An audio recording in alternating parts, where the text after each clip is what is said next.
Вы пришли сдавать вещи? Сдавать вещи, да. Какие вещи у вас? Здесь у меня мужские вещи, детские, женские вещи.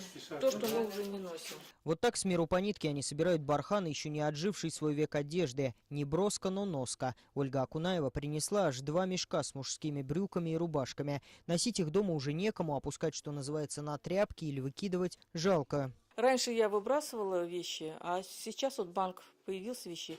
Сейчас сюда приносим все вещи. Помогают они все-таки маленько. Выбрасывать вроде жалко.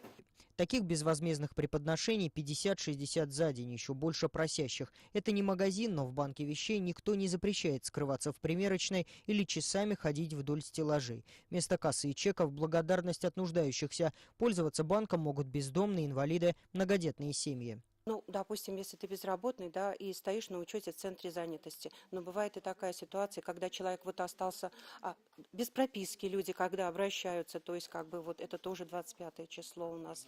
То есть у нас вот стараемся мы всем, все категории у нас, все вот стараемся всем людям, которые обращаются в банк вещей, всем помочь. Кроме основного зала, в банке есть так называемый резерв. Это склад вещей на случай чрезвычайной ситуации, например, для погорельцев или большого наплыва просящих. Так было 2 года назад, когда в республику съезжались беженцы из Донецкой и Луганской областей.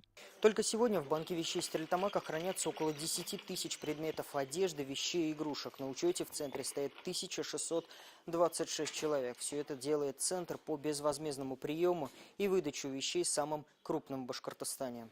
Банк вещей начал работать 3 с лишним года назад. Волонтеры получили на безвозмездной основе помещение от городской администрации. Теперь о них знают не только в Стерлитамаке, но и в близлежащих районах республики. Накануне активисты получили грант президента России в качестве некоммерческой организации, которая занимается соцподдержкой и защитой граждан. 285 тысяч рублей. То есть деньги будут направлены на то, чтобы обучить, пригласить и помочь открыть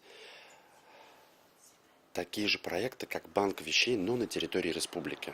Потому что мы все-таки единственный проект, который работает постоянно, на постоянной основе.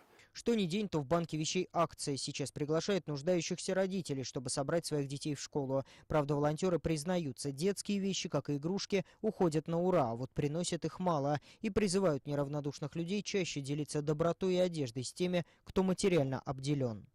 Максим Акунев, Вахид Халимов, новости, Стерлитамак.